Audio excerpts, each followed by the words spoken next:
बेटा चल छत पर चले, कल तो तेरी शादी है। आज हम माँ बेटी पूरी रात बातें करेंगे। चल तेरे सिर की मालिश कर दूं, तुझे अपनी गोद में सुलाऊं। कहते कहते आशा जी की आंखें बरस पड़ती है। विशाखा उनके आंसू पोंछते हुए कहती है, ऐसे मत रो माँ, मैं कौन सा विदेश जा रही हूं। 2 घंटे लगते हैं आगरा से मथुरा आने में, जब चाहूंगी तब आ जाऊंगी। विदा हो जाती है विशाखा माँ की ढेर सारी सीख लिए, मन में छोटे भाई बहनों का प्यार लिए, पापा का आशीर्वाद लिए, दादा दादी चाचा चाची मामा मामी बुआ फूफा मौसी मौसा सबकी ढेर सारी यादों के साथ। जल्दी आना बिटिया, आते रहना बिटिया, कहते हाथ हिलाते सबके चेहरे धुंधले हो गए थे विशाखा के आंसुओं से। संग बैठे आकाश उसे चुप कराते हुए कहते हैं, सोच लो, पढ़ाई करने बाहर जा रही हो, जब मन करे चली आना। शादी के 1 साल बाद ही विशाखा के दादाजी की मृत्यु हो गई। उस समय वो आकाश के मामा की बेटी की शादी में गई थी। आकाश विशाखा से कहता है, ऐसे शादी छोड़कर कैसे जाएंगे विशु, दादाजी को एक न एक दिन तो जाना ही था, फिर चली जाना। चुप थी विशाखा, क्योंकि माँ ने सिखाकर भेजा था, अब वही तेरा घर है, जो वो लोग कहे वही करना। 6 महीने पहले आनंद भैया मामा के बेटे की शादी में भी नहीं जा पाई थी, क्योंकि सासू माँ बीमार थी। अब विशाखा एक बेटी की माँ बन चुकी थी। जब उसका 5वां महीना चल रहा था, तभी चाची की बिटिया की शादी पड़ी थी। सासू माँ ने कह दिया, ऐसी हालत में कहाँ जाओगी।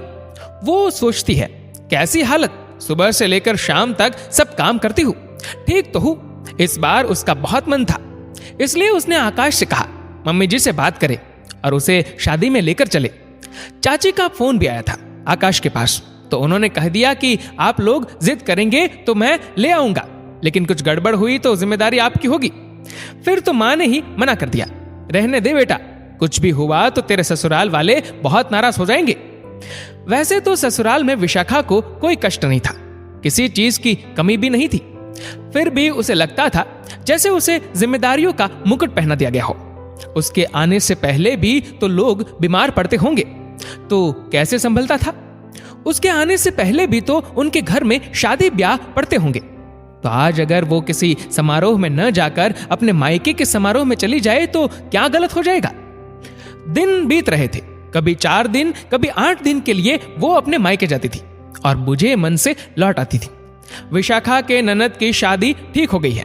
उन दोनों का रिश्ता बहनों या दोस्तों जैसा है। अपनी ननद सुरभि की वजह से ही उसे ससुराल में कभी अकेलापन नहीं लगा। सुरभि की शादी होने से विशाखा जितनी खुश थी, उतनी ही उदास भी थी। उसके बिना ससुराल की कल्पना भी उसके आंखों में आंसू भर देती थी। विशाखा ने शादी की सारी जिम्मेदारी बहुत अच्छे से संभाल ली थी। उसको दूसरा बच्चा होने वाला है, 4थे महीने की प्रेगनेंसी है, फिर भी वो घर बाहर का हर काम कर ले रही है। सभी रिश्तेदार विशाखा की सास से कह रहे हैं, बड़ी किस्मत वाली हो जो विशाखा जैसी बहू पाई हो। शादी का दिन भी आ गया। आज विशाखा के आंसू रुक ही नहीं रहे थे।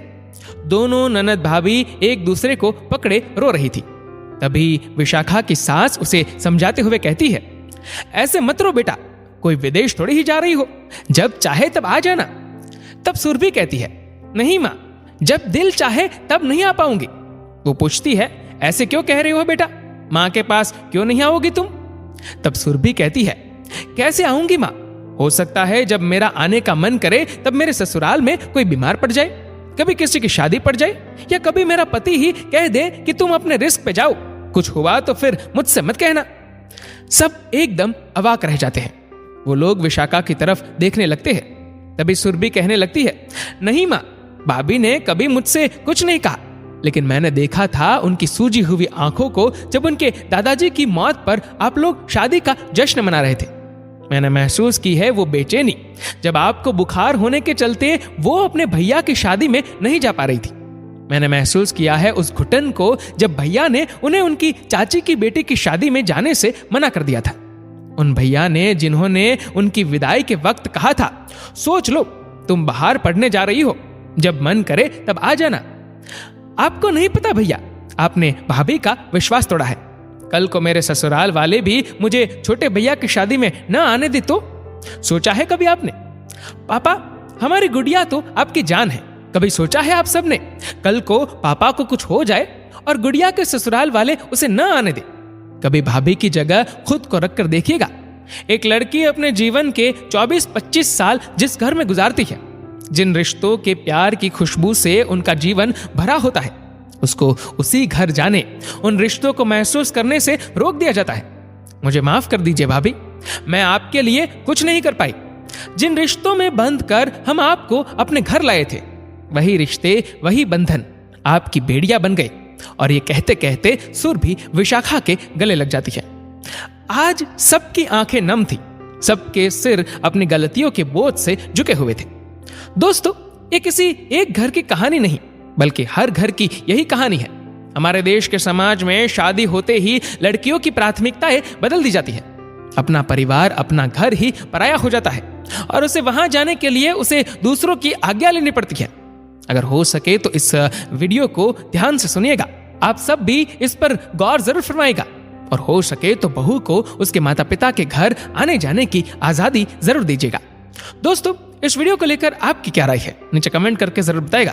और अगर आपको वीडियो अच्छा लगा हो तो इस वीडियो को लाइक करिएगा, शेयर करिएगा ज्यादा से ज्यादा लोगों तक। और ऐसे ही और भी इंस्पिरेशनल वीडियोस के लिए सब्सक्राइब करें हमारे यूट्यूब चैनल को और फेसबुक पर फॉलो करें हमारे पेज को। धन्यवाद।